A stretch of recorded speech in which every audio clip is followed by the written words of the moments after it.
헤겔이 평가한 중국 제4편입니다. 이번 편은 중국의 종교에 대한 헤겔의 생각을 소개합니다. 이제 중국 사회에서 종교가 어떤 모습인지 보려고 한다. 중국처럼 가부장적 질서가 기본이 되는 사회에서는 종교적 고양이라는 것이 신비 체험이나 깊은 내적 감정 같은 것을 말하는 게 아니다. 그냥 착하게 살고 규칙대로 행동하는 것 정도가 종교의 역할을 대신한다.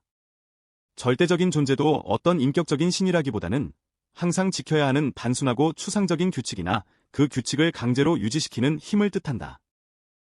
그리고 이런 단순한 규칙들을 넘어서는 자연계와 인간의 관계나 주관적 심정이 요구하는 것들은 중요하게 다뤄지지 않는다. 가부장적 전제정 아래 있는 중국인들은 최고 존재, 즉 신과의 매개를 따로 필요로 하지 않는다. 왜냐하면 도덕과 예절의 교육, 그리고 황제의 명령과 통치가 이미 그 역할을 수행하고 있기 때문이다. 황제는 국가의 수장이자 동시에 종교의 수장이기도 하다. 그래서 중국에서 종교는 사실상 국가가 운영하는 것이 되는 셈이다. 이 중국 종교와 라마교, 즉 티베트 불교는 구별해야 한다. 라마교는 국가 제도에 묶여있는 종교가 아니라 사람이 자유롭게 마음속에서 느끼고 깨닫는 종교에 가깝기 때문이다. 반면 중국의 종교는 우리가 보통 종교라고 부르는 것과는 다르다. 우리가 말하는 종교는 결국 사람이 자기 내부를 들여다보며 자기 존재의 본질을 깨닫는 내면의 일을 뜻한다. 이런 영역에서는 인간이 국가와의 관계에서 벗어나 내면으로 도피함으로써 세속 권력의 지배에서 자신을 떼어낼 수 있다. 그러나 중국에서의 종교는 이런 수준에 이르지 못한다. 진정한 신앙은 개별 인간이 외부의 강제력과는 무관하게 자기 안에서 독립성을 획득할 때에야 비로소 가능해지기 때문이다. 중국에서 개인은 이런 독립성을 전혀 갖지 못하며 따라서 종교에서도 자연적 존재들에 예속되어 있다. 그 가운데 가장 높은 것이 하늘이다. 중국에서는 수학, 계절, 번영, 흉작이 모두 이 하늘에 달려있다고 여겨진다. 중국에서는 황제만이 하늘과 직접 관계를 맺을 수 있고 일반 개개인은 그렇게 할 수 없다. 하늘에 제사를 올리는 자, 조정의 선도에서 풍년을 감사하고 파종을 위해 축복을 비는 자는 바로 황제이다. 이 하늘은 우리가 하늘이여 우리를 지켜주소서라고 말할 때처럼 자연을 다스리는 신이라는 의미로 이해될 수도 있다. 하지만 중국에서는 그런 관계가 성립하지 않는다. 왜냐하면 하늘과 직접 연결되는 실질적인 존재는 오직 황제뿐이며 개인은 그런 주체로 인정되지 않기 때문이다. 그래서 여기서 말하는 하늘은 결국 신적인 존재라기보다 자연 그 자체에 가깝다.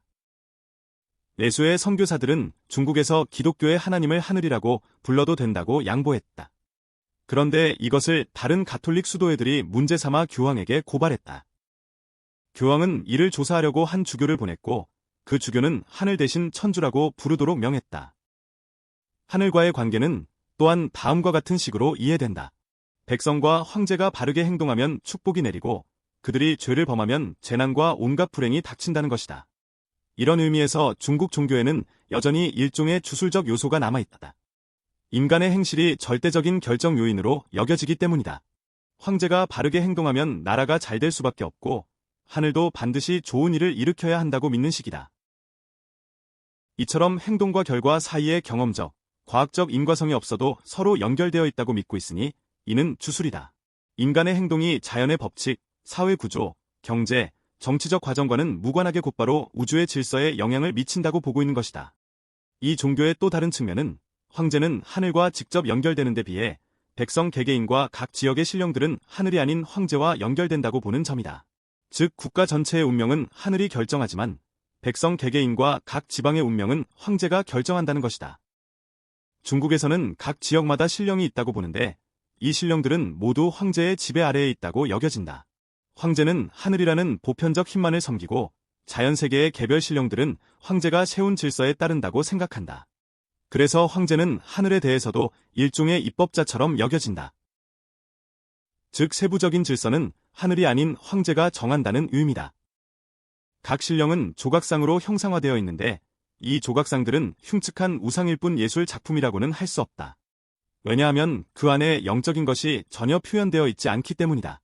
그것들은 단지 흉측하고 무섭고 부정적인 형상으로만 보이는데 그리스의 강의 신, 님프, 드리아드처럼 자연의 여러 요소나 사물을 지키는 존재로 여겨진다.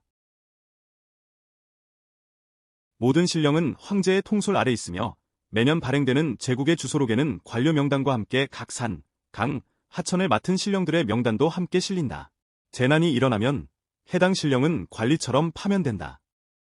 이 신령들을 모시는 사원이 수없이 많아서 베이징에는 대략 1만 개 가까운 사원이 있다고 한다.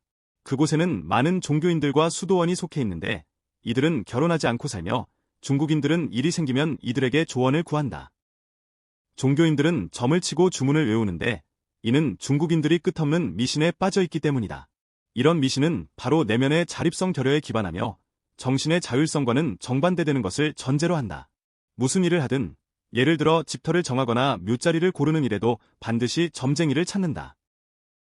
즉 혼자서는 아무것도 못하고 반드시 누군가에게 의지하려 한다는 뜻이다.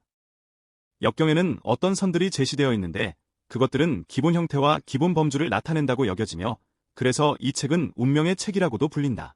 그런 선들의 조합에 일정한 의미를 부여하고 거기에서 예언을 끌어낸다. 혹은 여러 개의 막대를 공중에 던져 그것들이 떨어지는 모양을 보고 운명을 미리 점친다. 우리에게는 단지 우연이거나 자연적 인과로 보이는 것들을 중국인들은 주술을 통해 끌어내거나 만들어내려 하며 바로 이 점에서도 그들의 정신적 빈곤함이 드러난다.